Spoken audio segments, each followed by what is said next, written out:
How is it going, guys? And welcome back to another video over here on YouTube. Today we're going to jump into a highlight compilation of a 500 1000 PLO session over at GGPoker with cards up. So we should see a lot of interesting hands, and I'm going to go through those and analyze them in a casual fashion. Now, this video has been put together by BCP Poker Replays, a YouTube channel. They also do tournament highlights as well as high stakes cash games, no limit, and PLO. So shout out to them. I'm going to link you below the video to their channel. And I would say without further ado, let's just jump into the action and see what these guys have to offer. I haven't seen these hands myself, so I thought it would be most interesting to just jump into it as yourself cold and then give my 2 cents about the hands. I did see the intro already, and it is very, very nice edited and done. Action, cash here, biggest pots. Line is love. All right. Top pots of high stakes PLO, 501k. We do see a rack opening here with a 50 big blind stack. Now notice, again, a very big game. $50,000 is 50 big blinds. In the big blind, we have True Teller coming in with aces and 3-betting. I mean, so far so good. This is also an anti-game, by the way. And we do see a call. So this is a very unusual play, calling the double suited aces in position. At 50 big blinds, the GTO strategy would be to just 4-bet all your aces before the flop, because so the upside of slow playing aces essentially is that your opponent might make a large mistake in a 3-bet pot at, let's say, 100 big blinds or 150 big blinds. And also that some of the aces are really bad, where they don't necessarily want to push the pot much bigger, especially when you reach the 125 big blind mark, that you rather just call and play in position. At 50 big blinds, those advantages are gone. Like the slow playing aspect is not as valuable anymore. The trapping aspect, you can say. And then the issue of low SPR with aces also doesn't exist when you 4-bet. So kind of the biggest advantages of trapping are gone, and the biggest disadvantages of building a big pot with marginal aces are gone as well. So that's why you want to 4-bet at 50 big blinds all your aces. But here we do see a call. There might be some exploitative reasons for that, or just mixing it up. And on this flop, we see a pot size bet, which makes sense. Very wet board, and both players played a hand quite standard on the flop, just potting, getting it in. Running deuces for True Teller. Nice hand. Picks it up there, $107,000. And looks like Melhu, not sure if that's the right way to pronounce it, has to go into the tank for a rebuy. Okay, so interesting open here. Ace queen 3 deuce. This is very loosey goosey. 3.5x. Call by the button and call by the big blind. With king queen jack deuce double, this is standard. So we see here top pair domination. Small bet on the flop. In PLO, the side cards are really important. So if you don't have a heart in this case, like an ace of hearts, king of hearts, for example, you just don't get to bet this hand. Even for a small size thing, you just end up checking and giving up. And then like other combos that could bet obviously are like big combo draws, as well as something along the lines of like the ace of hearts with basically whatever side cards. This is just too light.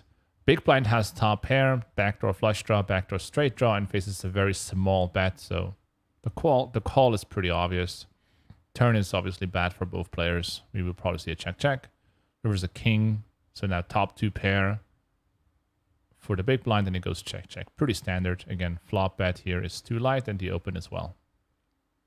I mean, the goal of this whole video is not really to analyze those hands in great detail, but I just can't hold myself just giving a little perspective on what I think about these hands. So, I mean, if you go back to the spot here, we see. So when True Teller opens this hand on the button, king 7-5-3, which is like bottom, I don't know, man. I mean, it's like the bottom 5% of hands or so. It's really, really bad. I imagine the only reason he does that is because he really wants to play against the big blind, like desperately bad, because otherwise it doesn't make sense to like open this hand. Or just wants to give action. Whichever it is, it's a loose open. We do see a lead out now by the big blind with 10-4-4-3. I don't mind this too much. We do have the pocket 4 blockers for certain turns and rivers in order to hero call down more effectively or more profitably. And also with the lack of a backdoor flush draw, you are going to deny equity from backdoor flushers that are going to fold the flop here, especially playing against 8 cards. Now, True Teller with the call, he has bottom 2 pair, backdoor flush draw.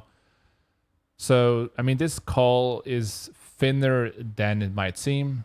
I think it's still a call given the position, the backdoor flush draw, maybe what he thinks about the range in the first place, but it's not a slam dunk call. When you have a marginal hand like bottom 2 in a 3-way pot, what matters most is your backdoor playability. Like how much do you have in terms of backdoor flushes, backdoor straight draws, especially in regards to nuttiness. In this case, the backdoor 5-high flush draw, obviously not that great.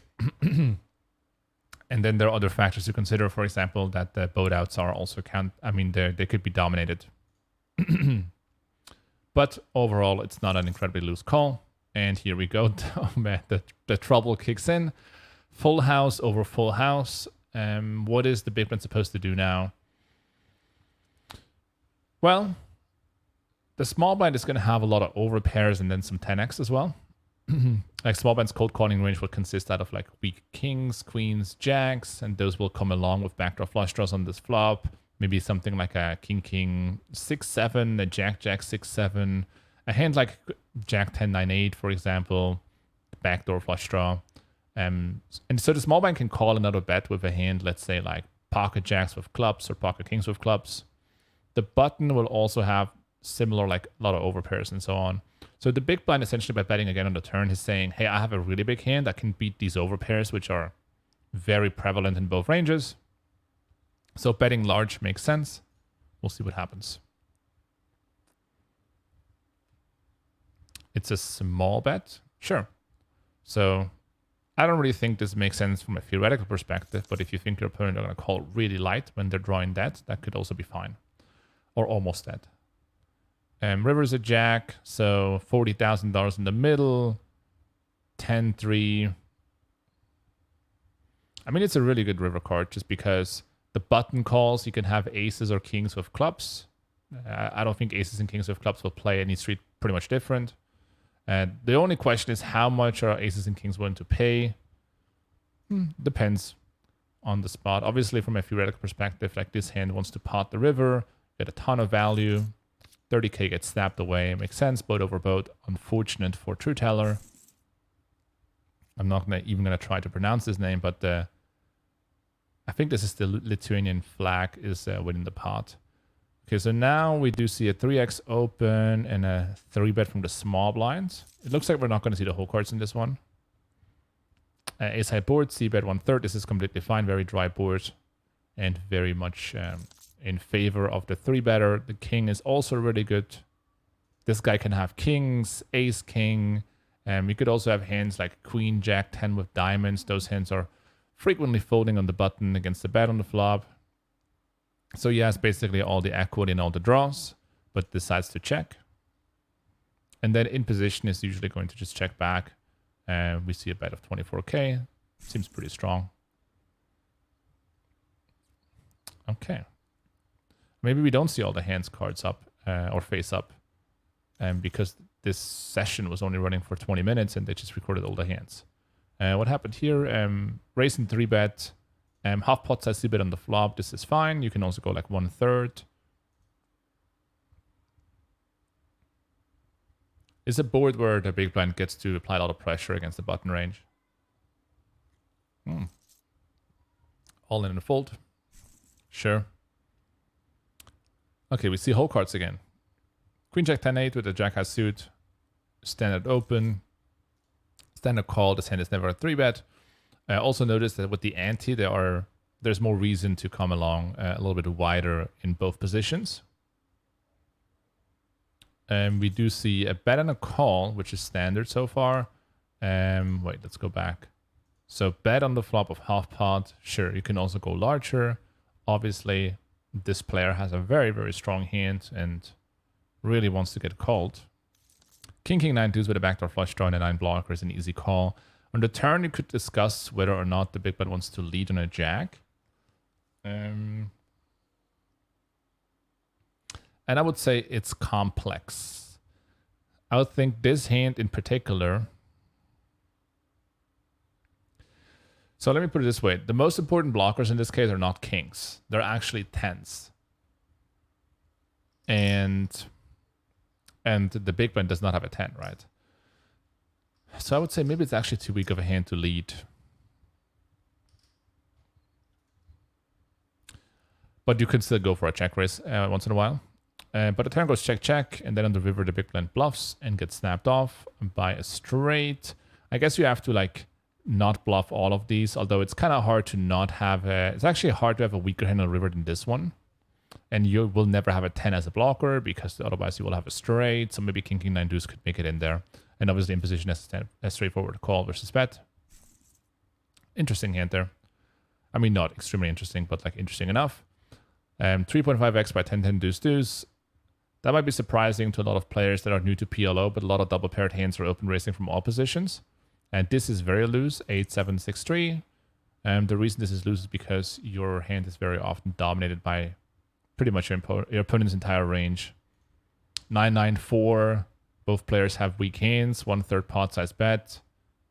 So, I mean, it depends on what he thinks about the 3-betting range, but it could make sense to raise now instead of calling. The advantage would be that your opponent just gets denied their equity, which could be ace high, king high.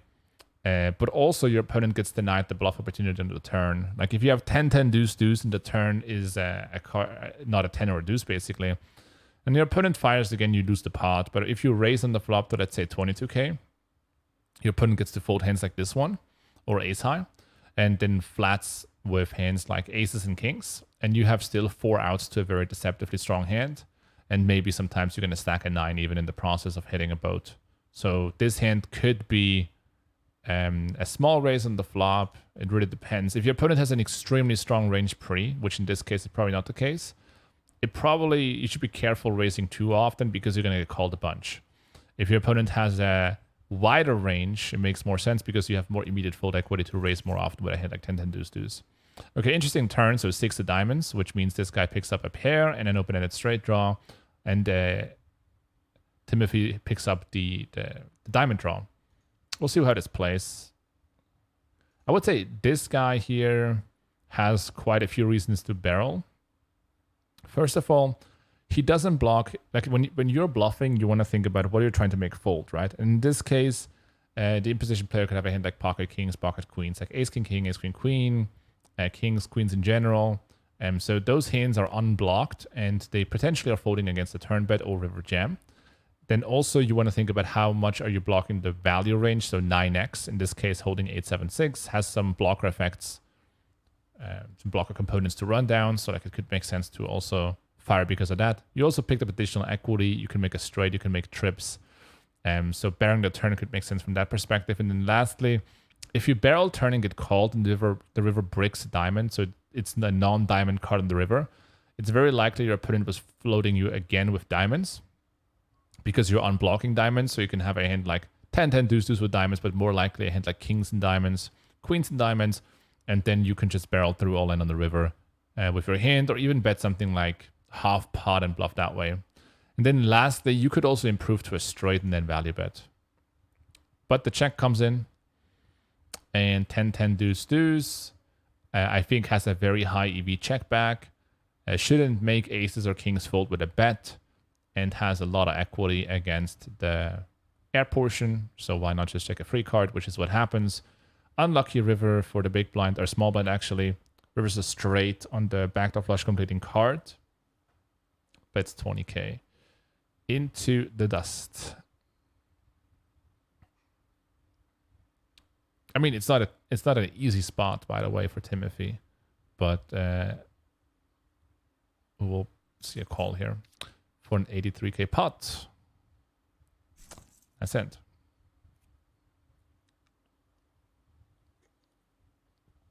All right, easy open, not so easy 3-bet, maybe a reaction to the just lost pot. 4-bet with king, king, queen, 10. So this is a play that you want to do very infrequent, and it only pays off against the most aggressive / wide ranges, which in this case seems to be more than justified. We do see a call, monster flop here for the button, flopping a pair, not flush draw, and all the side cards are live. Money goes in for $172,000. By the way, the big blind has no other choice than just jamming it in because the stack to pot ratio is too small. Let's have a look at the equities. 59 for the ace jack 7-4, 40% for, or 60-40 you can say, for king king queen 10. Once or twice?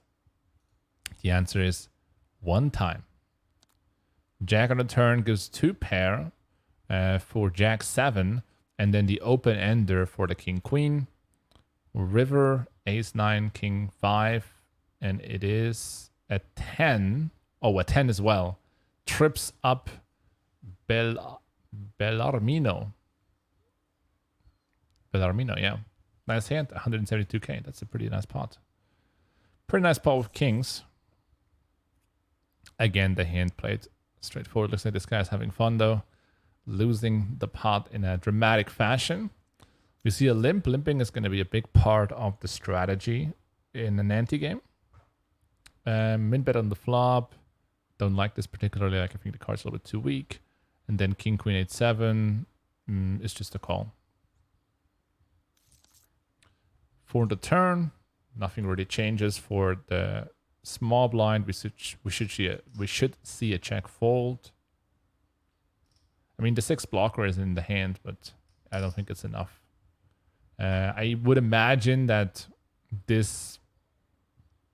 No, I really can't say what this is. Is this a value bet or is this a bluff? Hard to say. Gets called again. River is a jack. So think about this. Should he bluff the river? It's weird when you don't reach the river with this hand normally. I mean, he's going to be up against a lot of 2-pair in this case. He has a diamond and a club blocker. Doesn't seem great. I mean, of course he has a 6, but he will also get called down by a lot of non-straights. Maybe time to give up. Okay, check, check, probably.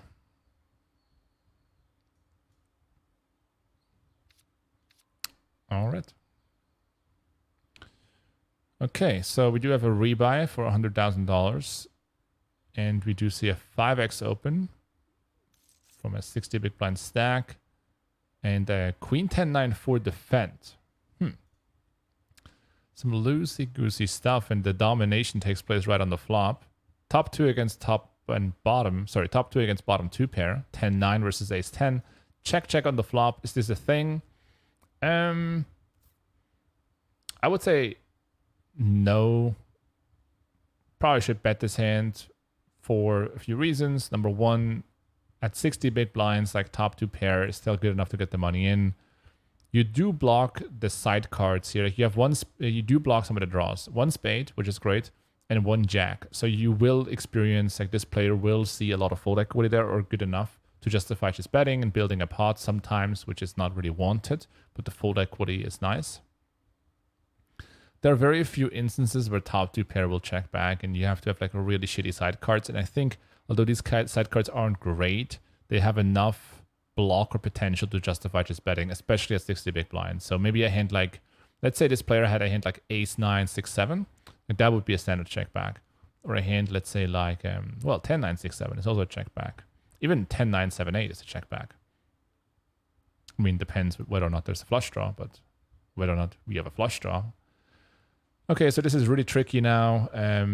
Big blind goes for another check now with 3 pair. I would prefer big blind to just bet the turn, like pro bet here for pot, or 75% of the pot. Goes for the check call. Nasty river. River is a boat on a 4. And checks. Is this a value bet for the MP player? Yes. So 4x of spades is possible.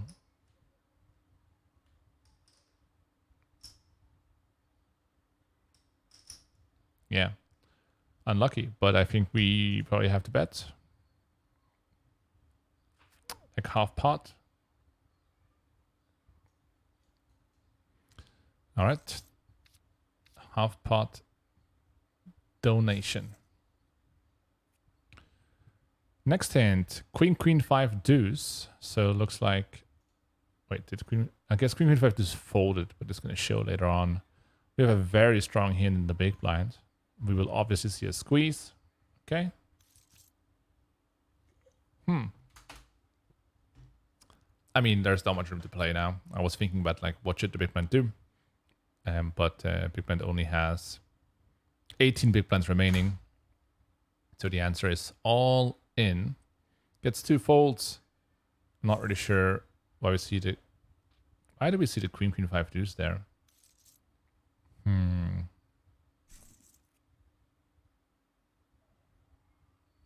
not really sure. Maybe it's like an editing mistake. Maybe now he has queen 5 deuce. Possible. Okay, ace queen 10. Wait, didn't those two guys fold? Yeah, we wouldn't know that yes. Lol. Wait, so he goes all in. Doesn't show, right? Okay, so I guess he didn't have ace queen 10. Not really sure why this is. Well, we don't know. Maybe it's this hand. We'll see. Button open, check flop. It would make sense so far with the whole cards. Turn check. And river check. And okay, now they have these hands. Cool.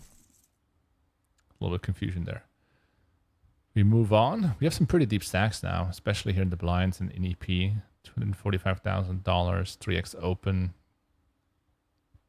3-bet, cold call, action, and fold. Wow, this is surprising. King 5, sure. Small bet, could even be smaller. Turn 3, probably checking a lot or betting small. Okay. And small bet. Might be an all-in call and fold. Okay, and we have Rahul joining the table now as well with 100,000. All in on the river on a club. Interesting stuff. I guess we're going to see a fold. Okay. Okay, next hand. 10-8-7-6, a rundown in EP. 3.5x. Looks like Rahul gets a good hand right away. 3 bets, makes sense. Gets called. Action flop. So what's happening here? Gut shot, king high flush draw for Rahul. The EP player has a pair, open ender, and a flush draw. 25k in the middle.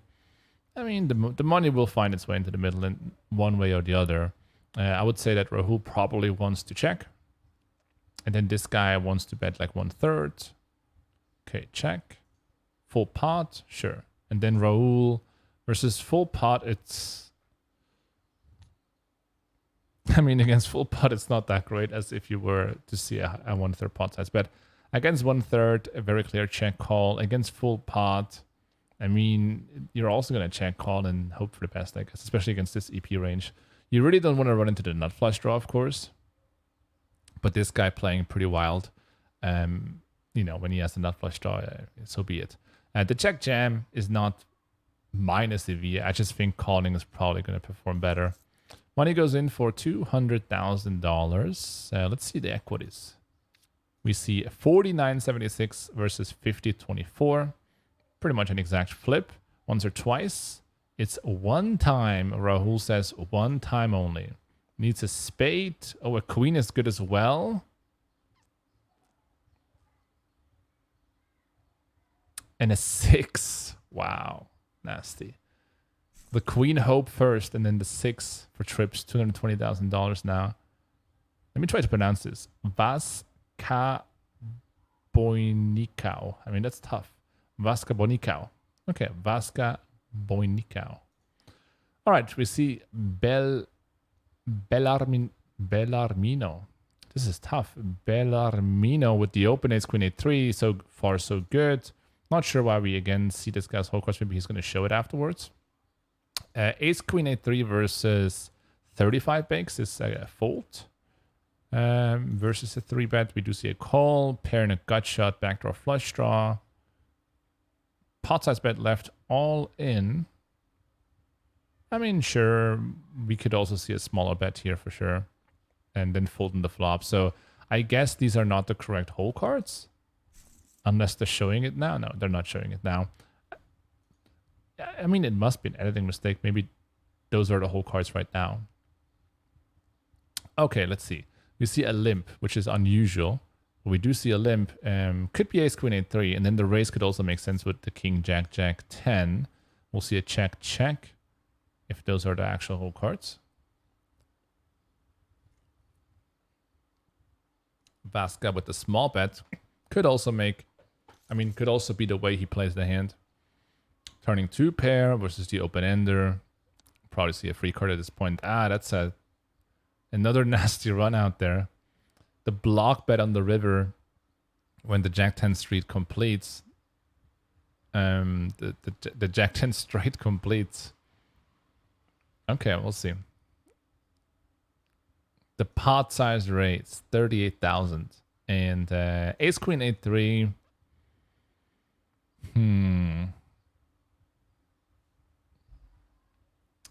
Yeah, it's always interesting because so when you're evaluating whether or not you want to call here, you have to think about what kinds of hands is your opponent going to bluff with. And I think the way most people would bluff here from imposition would be they need 2 10s or 2 jacks to consider bluffing. Maybe sometimes 1 jack or 1 10. But what hand is ISOing that is not holding Jack 10 but just Jack Jack? That is betting a flop and checking back turn. It could be a hand like Ace King Jack Jack, Ace King 10 10.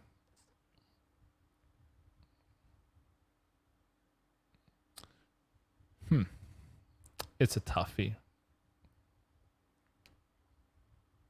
A long tank.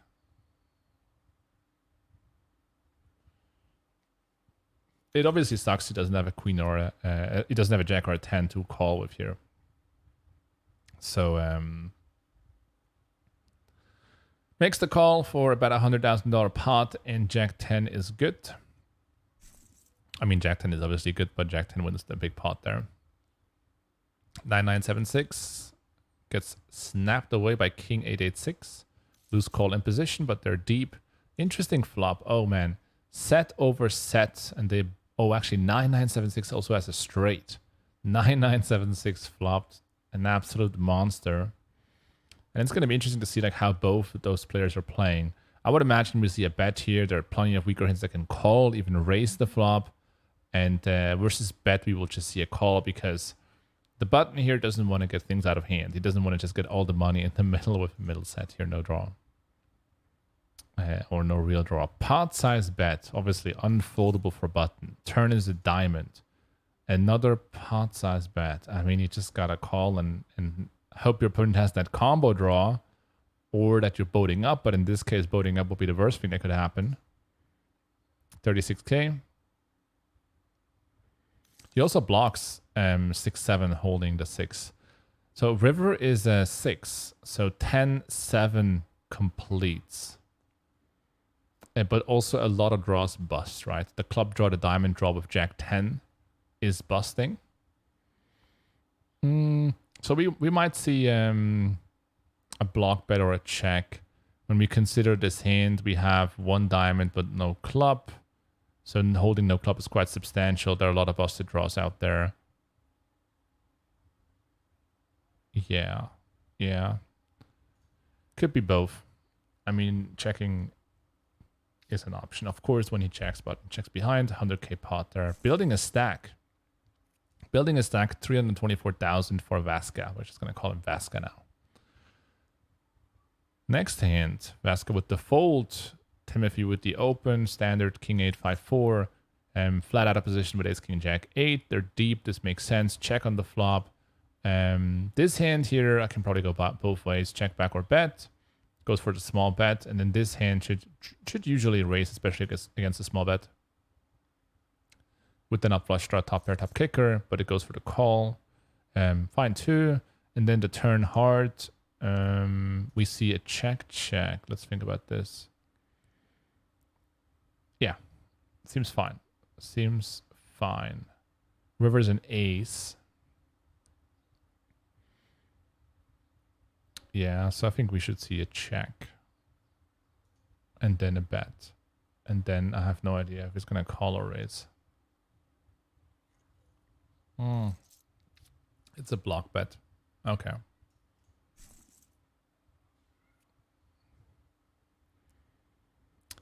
I'm not sure if those are the actual hole cards, but that's a loosey open with the 10-8-5 deuce. Check on the garbage flop and turn. bluffing the river and folding. So I guess that's not the hand, because otherwise you would see it. Is anything in there in the comments about the hand?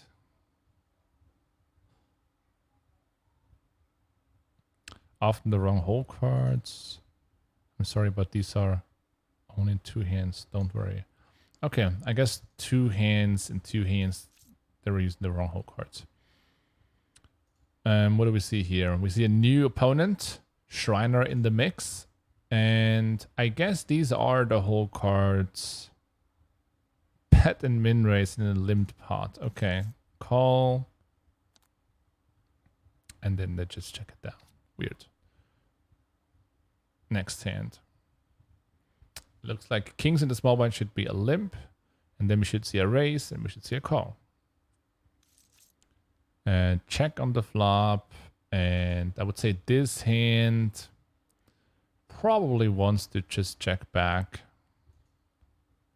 But probably is. Oh, it's going to check back. Turn is a 5 of diamonds. And I think that the king, 5-4 could go for a small bet or a check. It's probably close. And in position has, what's he holding? A straight. Probably can go for check back river bet. River 7, we should see a check and then a bet. Yeah, like a hot pot that's bet in position, but it's a block and a call. That works too. Next hand, 10-8-8-6. Open, loose call by queen jack 6-3, and a call in the big blind. Open ender for the small blind with 6-3, and the button has a gutter with 10-8-8-6. Should see a check back, but we do see a bet, and we should see a call. Oh man, this is really nasty. Straight on the 7 diamonds. I would actually just lead with this hand because we're unblocking the king 5-4. So it all sets all 2 pairs. And we probably just get 2 streets of value this way. If the small blind checks, I'm really wondering whether he goes for check raise or check call. Because, again, unblocking king, king 5, king 4, 5-5-4-4 just makes like leading so profitable, I think. But okay, let's see what happens. Also, this guy's been potting before with the nuts a bunch. I don't think he's going to do it in this case, but we'll see. Oh, really small bet. Oh, man, he's really baiting now because against such a small bet, we probably have to see a raise here. Oh, it's just a call. Wow, river pairs, which is really bad for both because they're both not blocking anything from the board. So we might see a check actually here. So really lucky pot control there for Funden Belt. Yep, works out. Unfortunate for Vasca. Next hand, 7-5 for deuce against the double suited jacks. Oh, wow. This Vasca guy is flopping some stuff. Snap checks the quads. I would just bet. Opponents in position have a lot of like kings and queens. In this case, jacks that will just check back and play for like 2 streets, maybe 1 street of value. So I think, oh, wow, this is sick. Turns the overboat. So now Jack is beating aces and kings. This might be a 6 spot. We'll see. Check. We do have to see a bet. I would even bet bigger here. And we do see a raise for sure, right? Don't slow play the quads. It's pot limit afterwards. You have to build the pot. 12,000. It's a min raise basically. It's hard to build a pot that way. And just the call. Yeah. I mean, we're gonna see a pot that's better than a snap call, I would say. Yep. All right. I mean, if he would have raised the turn bigger, he would have made more money there. But it happens, you know. Still feels good with $349,000 on the table. Okay, deep stacked spot. Raul with 244 big blinds behind. King 9-9 rainbow, probably just a call, but we will see a 3-bet. Not a big deal. Really bad flop for King 9-9, and this guy flops pair of wrap. Backdoor flush draw, so we should see a check from the big blind. I mean, the future 9s are also sort of blocking, so now it gets interesting. Straight versus the king of spades blocker and 2 9s blocker. Are we going to see a bet? Yes, but Raul is going to call such a small bet. And then check on the river and the give up. Yeah, I guess that was a little bit There was not enough intensity behind that small bet to really make much fold. Small blind limbs, flops 2 pair in a straight draw, coolered by Timothy's bottom set. So we will see a check raise and then get the money in. And yeah, it's going to be thin draw there for Vandenbelt. A call from Timothy. I think if you run into a limped 9-9 or 5-5, so be it. You know, you got to get the money in for 50 big blinds there on the flop. Now turn, we probably see check.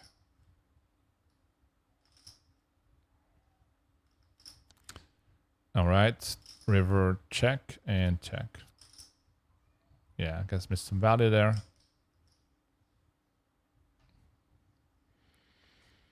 On the short stack, limp call 40 bigs. I don't think we see a showdown here.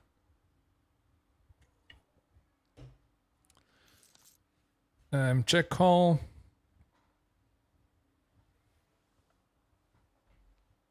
Another bet.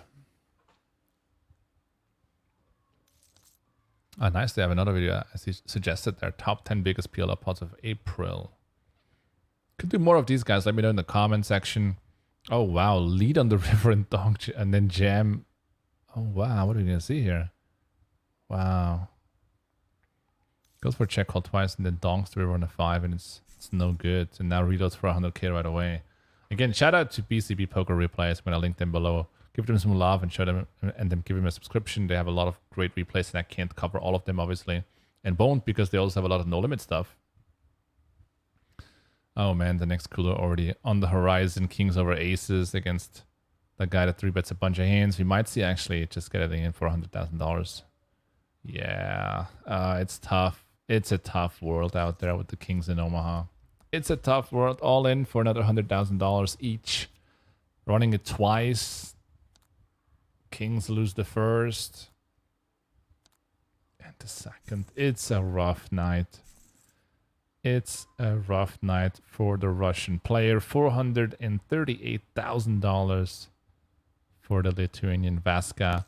Raise and 3-bet by a big hand. Vandenbelt with the ace queen 10-8. Flops medium, but the SPR makes him jam. And we see top pair versus top pair probably rip.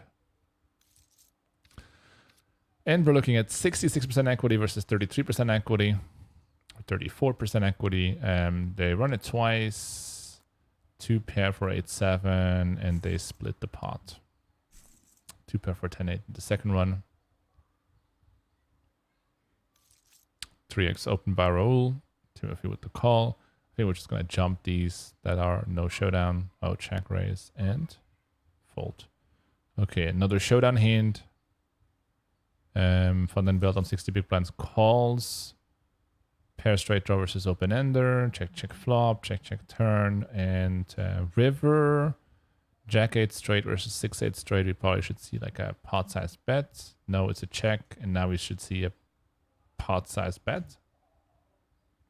Yep, and a call. All right.